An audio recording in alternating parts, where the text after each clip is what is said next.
Aujourd'hui, un nouvel épisode de notre série consacrée à la communication politique des présidents de la Ve République. Aujourd'hui, c'est le tour de Jacques Chirac. Jacques Chirac, c'est l'histoire d'une transformation d'image. Jacques Chirac est présent dès les premières années, les premières décennies de la Ve République, où il s'impose comme un jeune secrétaire d'État, puis un jeune ministre à l'époque de De Gaulle et de Pompidou. Et puis, sous Giscard d'Estaing, il devient Premier ministre. Il incarne à ce moment-là l'énergie, la force. Il est tonitruant, extrêmement vif. On le voit courir partout, clope au bec, à travers le territoire, à Matignon et dans les ministères. Pas toujours très heureux d'ailleurs, parce que parfois ça se termine par des déclarations un peu maladroites, comme celle de l'appel de Cochin en 1979. À l'époque, il est coaché par Garot et Juillet, qui l'aident à construire ce personnage. Il est ce cheval de course qu'il tente de diriger.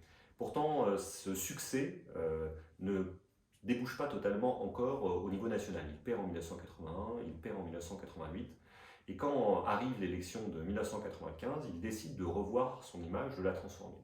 Il confie cette tâche à sa fille, Claude, qui peut lui dire les choses franchement, et à Jacques Pilan, qui a conseillé auparavant François Mitterrand.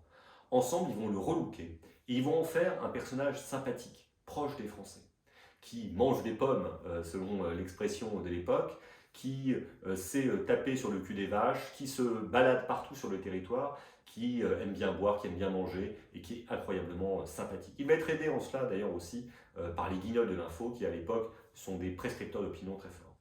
Chirac gagne face au plus austère Lionel Jospin et au très princier Édouard Balladur. Et il devient président en 1995.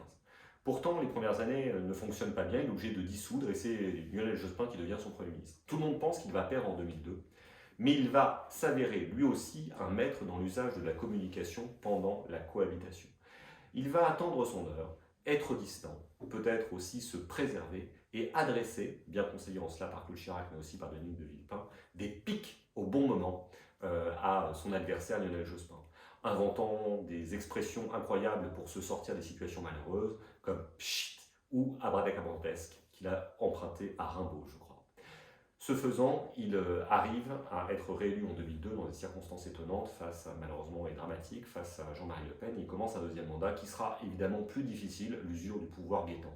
Mais au fil de ces deux mandats, au-delà de cette communication réussie et transformée, il va réussir à marquer les esprits durablement et l'histoire, et pas simplement pour avoir supprimé le service militaire ou repris les essais nucléaires dans le Pacifique, aussi pour avoir été un des premiers à parler de la cause écologique, en disant que notre planète était en train de brûler et que l'on ne faisait rien et qu'on détournait le regard, en disant non à la guerre en Irak et en se mobilisant pour des causes extrêmement justes comme la sécurité routière, la prise en charge du handicap. Chirac, c'était ça aussi, un personnage familier, mais qui savait se mobiliser sur des causes et qui était profondément attaché à la culture. Et aujourd'hui, il reste dans nos mémoires, alors qu'il nous a quittés il y a quelque temps, mais aussi à travers le nom du musée qu'il a voulu créer sur le Quai Branly.